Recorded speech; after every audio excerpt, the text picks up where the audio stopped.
I'm your host, TV's Craig Ferguson. I'm feeling festive tonight. Maybe I feel gay tonight. I don't know. Festive tonight. I do. It's a. All right. So enough of that. It's a very special day today. It's Britain's Prince Harry turns 21 today. Or yesterday. No, oh, stop. It's actually yesterday, I suppose, because of the time difference. England is 8 hours ahead or 200 years behind because they still have a royal family. Oh, yes, we have someone with a special chair and a pointy crown and a big cloak. We have the same thing in Hollywood. It's called gay pride. And Prince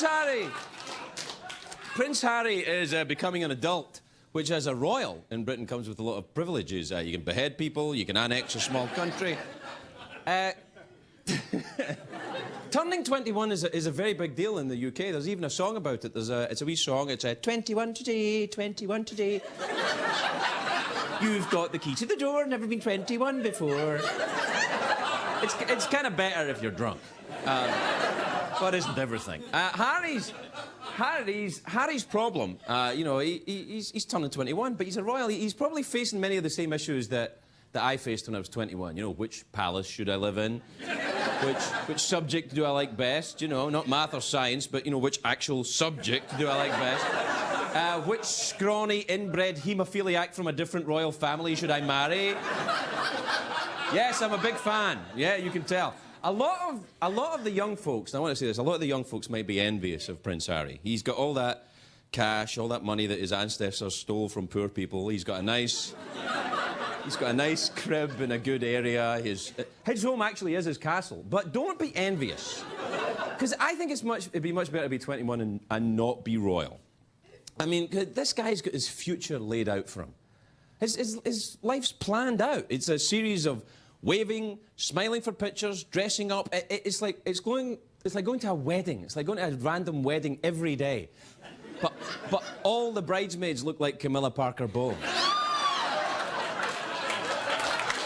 Imagine that. Imagine that. You will take me to Jabba. I predict I'll never get a knighthood, by the way. I don't want you to feel sorry for Prince Harry. I want you to remember something about this. This is the kid who dressed up as a Nazi. You remember that?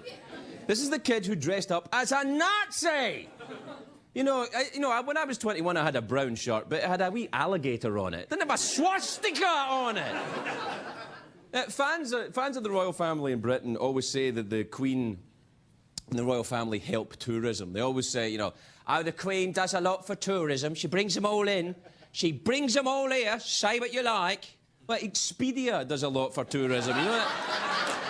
Don't give them a palace. You don't need a monarch for tourism. France killed all their monarchs in 1792. The last time I was in Paris, there were more American tourists there than in Las Vegas. So you don't need royals for tourism, I'm just saying.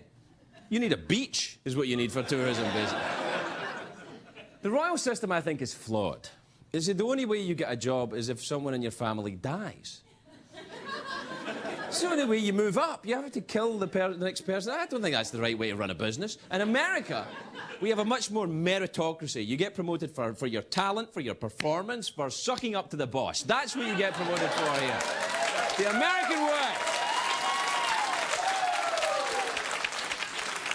Do you know, this is true. There are over 90 people in the British government, 93 in fact, in the House of Lords, the second chamber of Parliament in Britain, 93 people who are there because they were born into those positions. This is in Britain.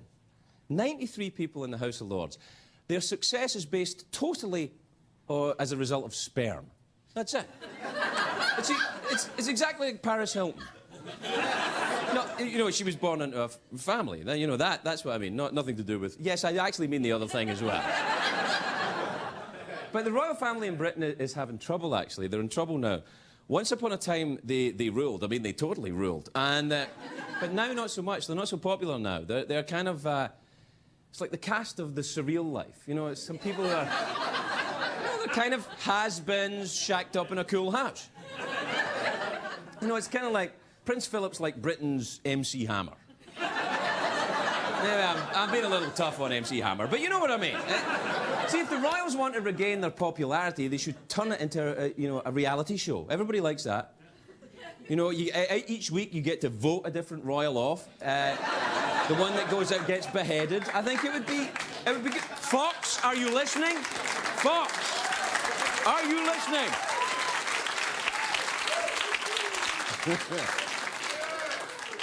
The reality of this situation is that this is absolutely true.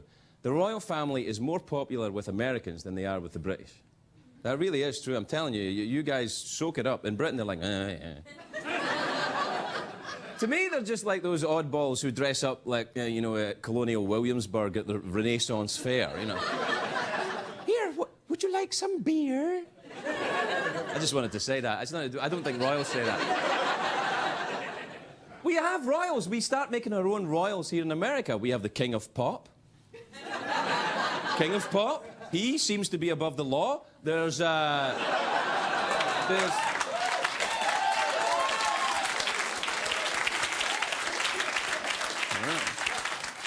wouldn't like to be next in line over at Neverland. There's also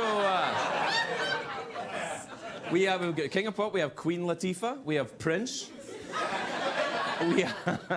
We have Marmaduke. We've got the lot. We've got everything here. See, royals are old money, right? They're old money. That's what people say. Old money. People think that old money is better than new money. See, now I've had old money in my wallet, and I've had new money in my wallet.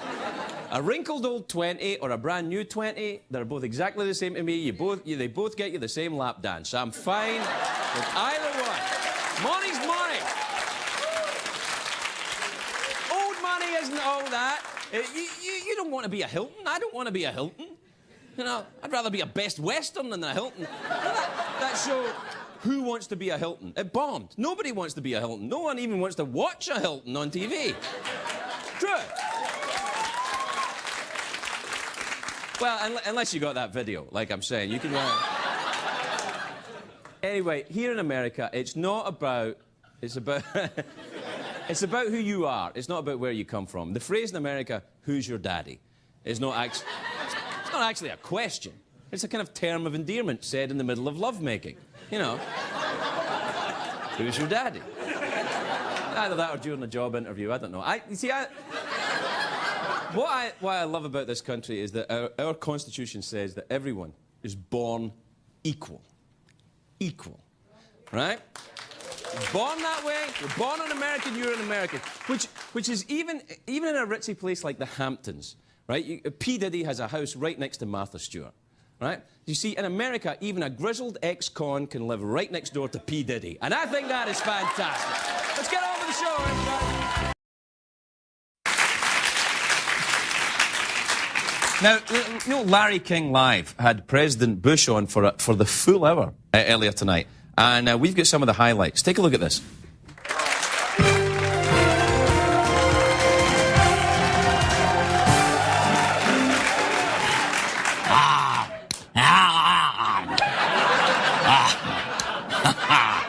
Good evening, Mr. President.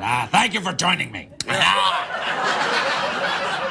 I'm a joiner, Larry, not a divider. Right. So, today you made a speech about this avian flu pandemic. Tell us all about it. Well, as far as we know, avian flu only comes from birds and other airborne animals. Right. How can people protect themselves from getting this avian flu? Well, for starters, Larry, folks could just stop having sex with birds. Good point, sir. Good point. I think that would help a lot. It's fascinating. Anyway, it's been a rough couple of weeks over at the White House, huh? Really? What happened? All right, let's take a call. Washington, D.C., hello. Mr. Bush, you are the best president ever. And the cutest. Look, whoever you are out there, well, whatever your name might be, please don't call me here again, Harriet. That whole Harriet Myers thing, that really blew up in your face. What were you thinking there? You all right there, Larry? I think I got a bit of the avian flu, sir. Well, just take my word for it. Don't breathe. Right, okay. We misunderestimated how seriously the American peoples take judicial issues. Yeah. But I'm very excited about my new nominee, Wham Bam Thank You Sam Alito. Oh, yeah. Now, is that the nickname you've chosen for him, sir? Well, it's certainly one of the nicknames we're looking at, yes. Now, why? I don't have any answers for that, Larry. Hey, you all right? I'm fine. All right. Now, why should we support Judge Alito? Judge Alito is well known for presiding over the O.J. Simpson case. As a different guy, you're thinking of Judge Lance Ito. Bingo, Larry. If you had the power to appoint the next mayor of Babetown, USA, would you go with Ava Gardner or Suzanne Plachette? Larry, I say we leave that up to the American peoples. Good point. Let's take another call. Jim from Phoenix, what's your question, please? Why doesn't the president fire Dick Cheney? I'm way ahead of you on that there, Jimbo. 2 weeks ago, I asked the vice president to come up with a list of possible replacements we could use in the event that he was indicted or forced to resign. So who did he end up recommending? Dick Cheney. How weird is that? Yeah, that's, we're out of time, sir. Join us tomorrow for another full hour. For the full hour, 50 cents on Gerald Ford. It'll be hilarious. We'll be right back.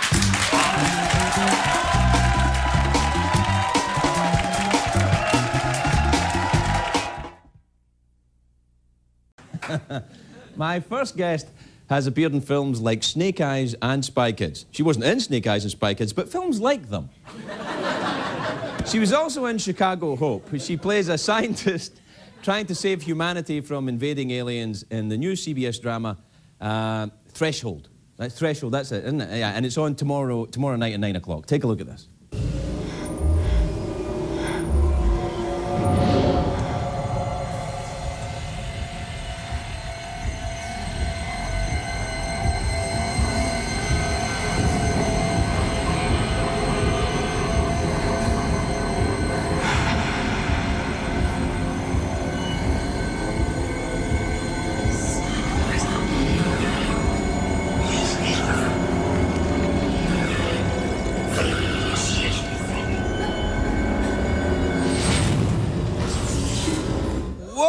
Please welcome Carla Gugino, everybody.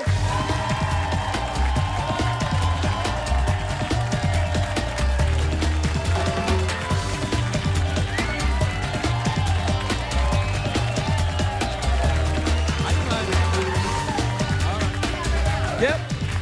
And you do smell good. Do I smell good? Yeah, you Thank do. you very much. You smell delightful. Oh, why, thank you. Well, you do. You smell piney fresh, but not in a toilet way.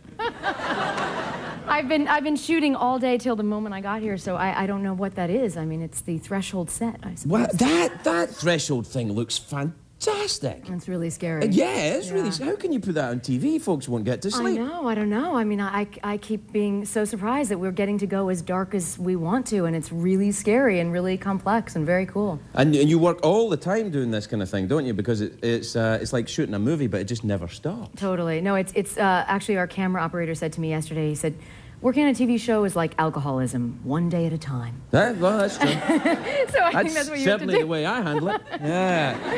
How is it working with the aliens? Do you have aliens on the show, or is it all just CGI? In our show, you don't have to pay any attention to that. The people are their DNA is shifted, and they have been taken over in some way, so they might look like you, for example. Oh, that sounds like a very inexpensive way to get aliens on your team. Yes, I'm an alien. Exactly. I've been genetically engineered. But you know, they acted a little better than that. Well, yes, I know. No, it is actually. Well, they'd weird. have to, or they'd stand out. You'd go, well, he's an alien. Look at the way he's acting. Exactly. Yeah. Although that could be one of the giveaway signs. Yes. Or now, are you a sexy doctor in this? Or just sexy, just plain sexy. That's it. I do have a doctorate in it, right. Dr. Molly Caffrey. It's weird though, because actually on the show, very strange things have been happening because there's an alien signal involved in the show. And, like you mean when you're... When we're shooting, like just on set. Today, our director walked out, and he had a bloody nose, which he has never had before. Yes. And one of the telltale signs when you have heard the signal is that your nose starts to bleed. Or you're doing cocaine. Well, Yeah.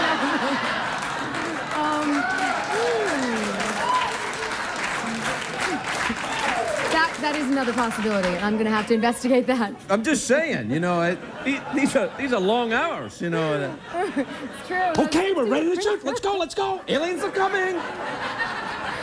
Oh, I think one's here. No.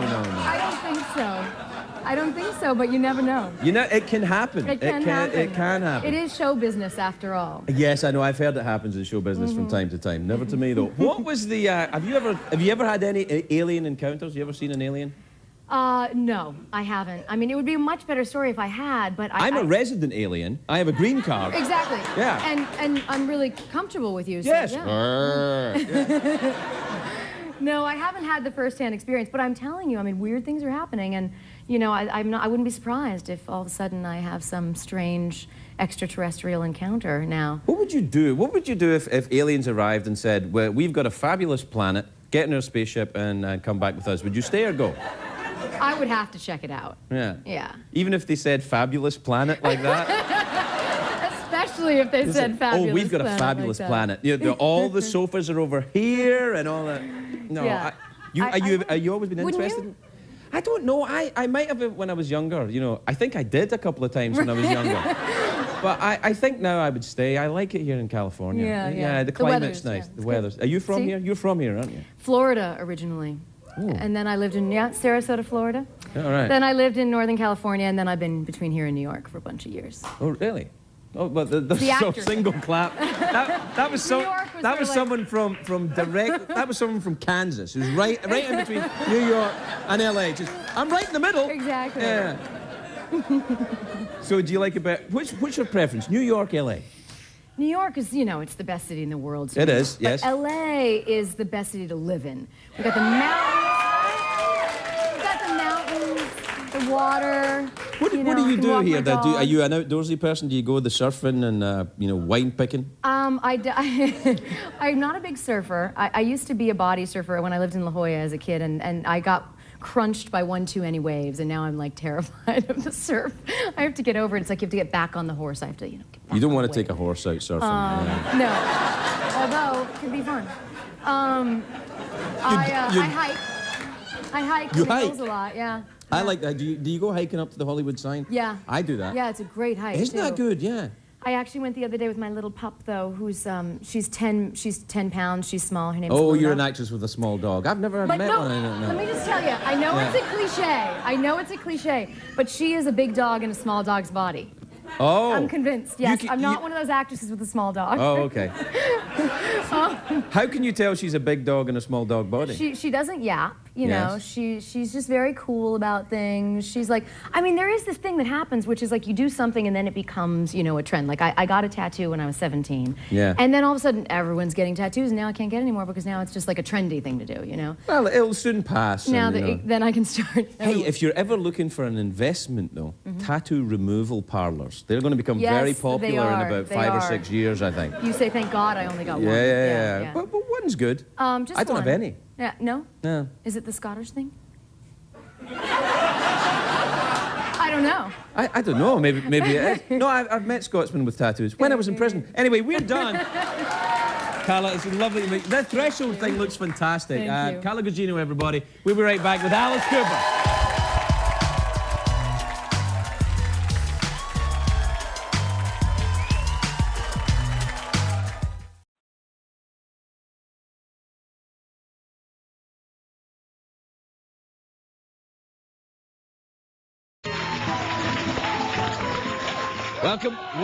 Welcome back, my cheeky little monkeys.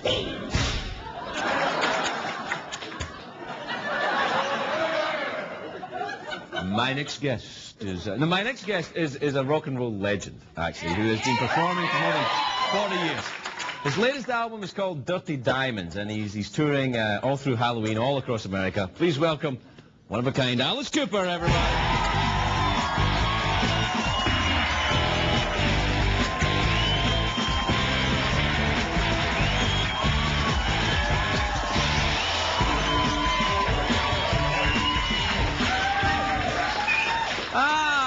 Mr. Cooper! Yes. How are you? I am great. You are great. You are great. Are you you're still touring? Have you been touring for the last 40 years? Is that right? We started this tour in June in Australia. Yeah. Been through Europe already, and half the States, and we're not done till November in England. Oh my God. Are you touring with, do you have all the stuff you used to have, the animals and This is the kitchen sink tour. This has got everything in it. It's got the straight jackets, the snakes, the guillotines. You know what? Yeah. It's everything the Osmonds aren't using.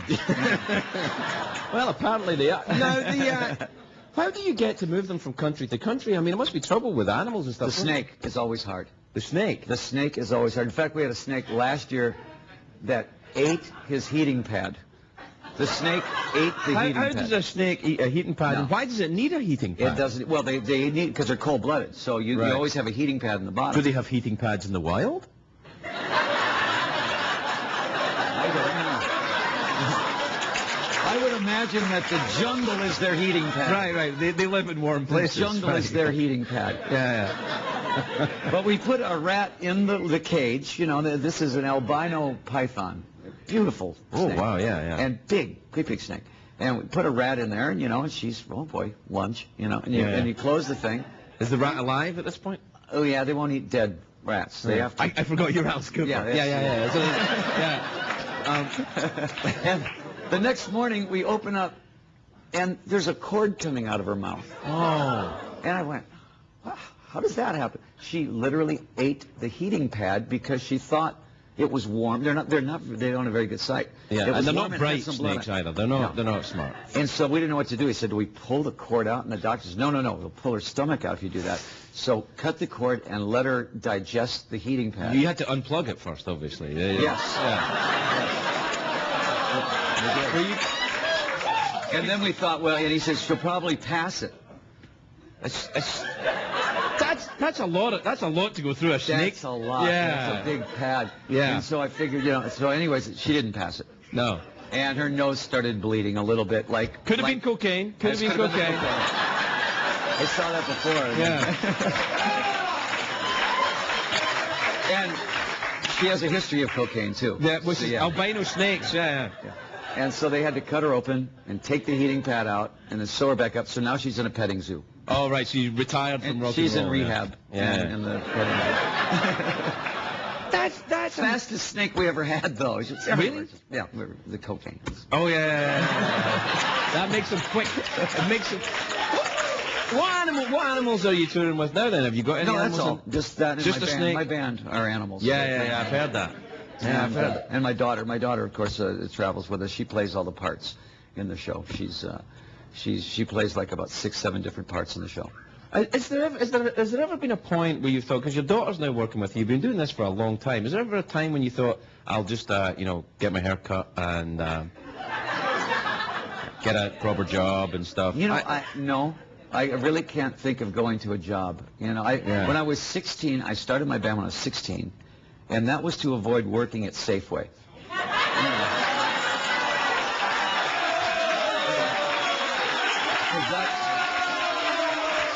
That's what it was going to be, right?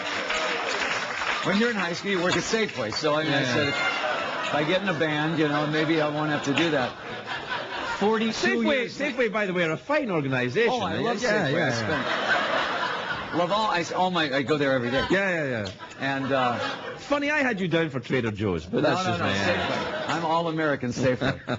But it ends up that 42 years later, I'm still in a band. Yeah. You know, I just can't get out of this band. So, now the band. the whole Alice thing, right? The whole Alice Cooper thing. Right, it's how did you get the name? I've heard like 25 different stories about how you came up with the name Alice Cooper. How did that happen? I could have, we were watching Whatever Happened to Baby Jane. Right. And that's one of the scariest movies, just because of Bette Davis. Yeah, with she's scary and everything. Makeup. Yeah, and she had the smeared on makeup, and she was this little girl when she was 90 in the movie, you know. Yeah. And I looked at that and I said, there's something really scary about this character that I should do. Why didn't you call yourself Bette Davis then? Well, you know, Alice Cooper, Bette Davis. Oh, it was like Baby Jane. Right. Craig Ferguson. No.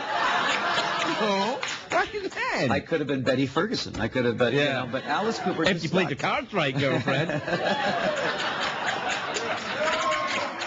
And that just stuck. Alice Cooper, I thought that's a great name that would probably scare every parent in America.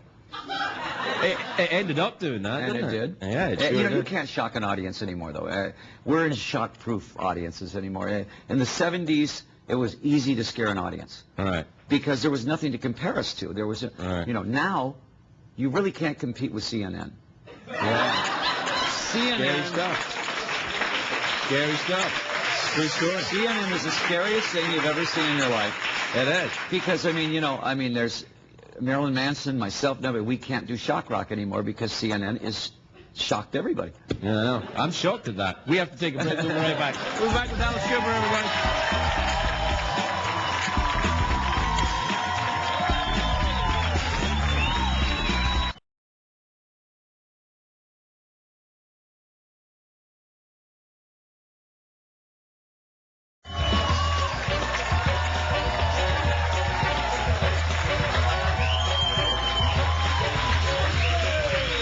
Welcome back, my lovelies. I'm here with Alice Cooper. Let's talk, Alice, about rock and roll. Yes. Let's talk about rock and roll. How after rock and roll was born when? 1955? In the 50s, yeah. Would you say?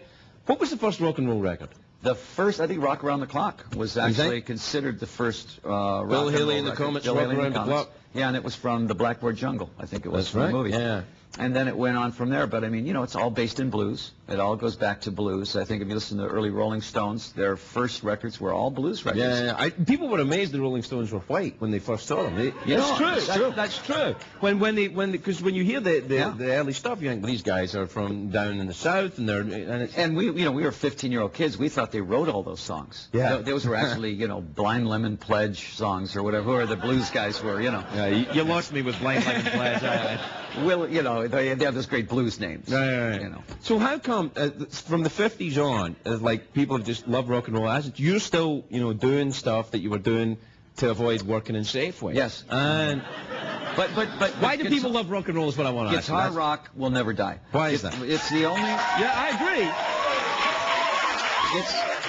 It's the only rock music that's survived. If you look at all the bands, if you go all the way back to the 60s, and the bands that are still working today, they're all guitar rock bands. They're all garage bands. The Rolling Stones are the best garage band of all time. Yeah. And then look at even Ozzy Osbourne, garage band. You know, guitars. Yeah. Aerosmith, AC/DC, Alice Cooper. We're all two guitars, bass, drum, and a lead singer. You know, you remember the story about when the Beatles were trying to get a record deal, and they went to Decca, the record company in Britain, and the A&R guy said, guitar bands are finished. Yeah. Yeah. It was the beginning of guitar Yeah, that's bands. right. Yeah, guitar bands are finished. He didn't sign the Beatles. Now, what was he works at CBS what was the name now, of your band? You had to be in a band. I was in a band called the Bastards from Hell. Were you really? That's a great name. It's a great name. We were a terrible band, but it was a great See, name. I would go to see the Bastards from Hell. Well, you know, at the time, if I could have gotten anywhere near you with the Bastards from Hell, we emulated you in everything but, you know, money and talent. But we really wanted to shock people, but the only people that were shocked were, you know, the lady in the church who used to let us into the rehearsal room. No, you're Glasgow. Glasgow, yeah. Now, Glasgow is, if you've ever been to Glasgow, Detroit. I'm from Detroit. Now, Detroit is the rock and roll capital of the world, right? Glasgow is the sister city. When you go to Glasgow, very similar town, yeah. It is, black leather jackets, long black hair. They like to drink and fight. That's Detroit. Yeah. You know, and rock and roll. Yeah. They're sitting in the audience and they're going, I love Alice.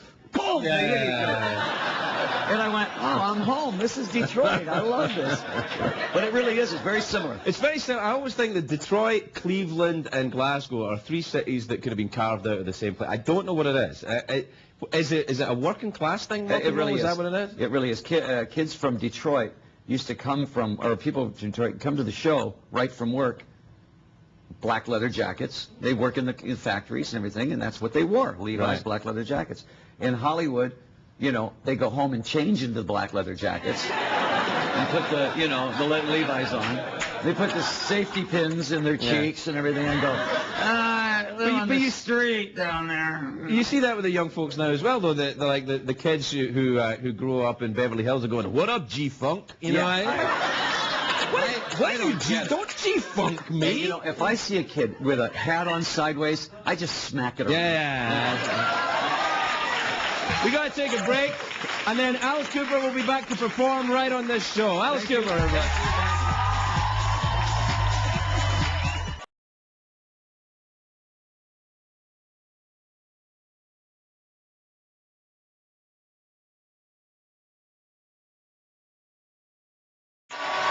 Welcome back. Welcome back, my naughty little donkeys. And here tonight performing Sunset Babies in classic dark and gory form. Please welcome Alice Cooper, everybody.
I tell you, when that Alice Cooper is here, everything goes nuts. I want to thank my guests, Carla, Gugino, Alice Cooper, and his daughter, Calico.